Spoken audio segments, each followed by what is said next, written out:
За агаарын бохирдлын сонсгол хийгдсэн.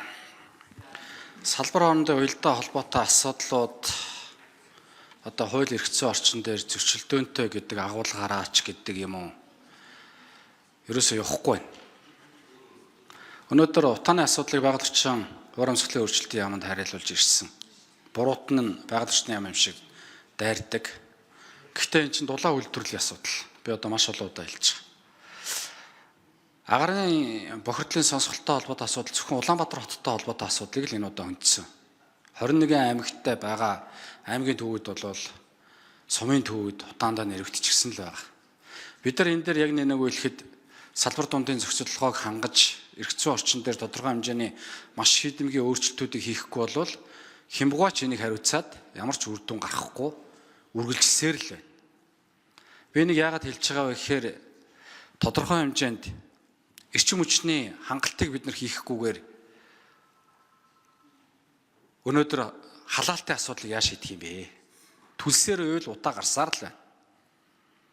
Дулаалгын асуудлыг бид нар шийдэхгүйгээр дулаан алдагдaltaй байгаа тохиолдолд байгаа дулаанаа алдж байгаа тохиолдолд бид нар өдөр болгон 3 4 5 6 7-оороо гал түлсээр л байна.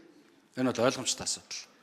Шийдэл дээр уулын шийдэл гаргасан шүү дээ. 2022 онд за ялангуяа Эрдэнэс тавталгын компани дээр хагас коксны үйлдвэр барих тэзүүн хийгдээд тухайн үеийн улуурхай үйлдвэр ямар хөргүүлээд за ингээд нүүрсний хулгай гараад асуудал үүсээд за ингээд тухайн тэзүүг зогсоогоод уулын тухайн тэзүүгээрээ үйл ажиллагаа явж байсан бол 2024 оны 1-р удирдалтаа багтаад хагас коксны үйлдвэр ашиглалтанд ороод өнөөдрийн дэгдэмхий сайжруулсан шахмал биш үү? Дэгдэмхий 22% биш 8% руу орчих байсан боломж байсан.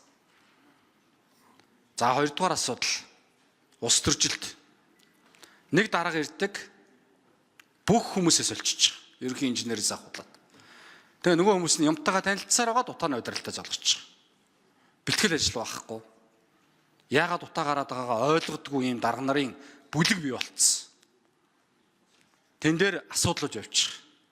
Тэгэхээр бид нар цаашдаа эрх зүйн орчинтой холбоотой асуудлыг бол зөв зүйтэй татврын бодлогыг хүртэл оруулж ирэх шаардлагатай гэж харж байгаа.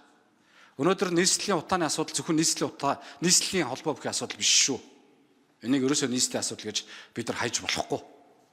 Аймагтай холбоотой асуудлуудыг байгаль орчин урамсгалын өөрчлөлтийн яам хариуцлагатай гэдээ бас хайж болохгүй. Би бол одоо байгаль орчин урамсгалын өөрчлөлтийн яамыг энэ дээр байн хамгаалж дуугарч энэ яамнууд л. Учир нь утаагүй болох нь үр дүн болохоос биш буруутан хаах нь үр дүн биш байхгүй. Өчигдөр улсын хурлын чуулган дээр бас л яригдлаа. Цөлжилт гээл. Байгаль орчин урамсгалын өөрчлөлтийн яамныхаа нөгөө талдаа энэ агуулгуудаа улсын хурлын гишүүдтэй ойлгуулж чадахгүй байна. Ерөөсөө ойлгуулж чадахгүй.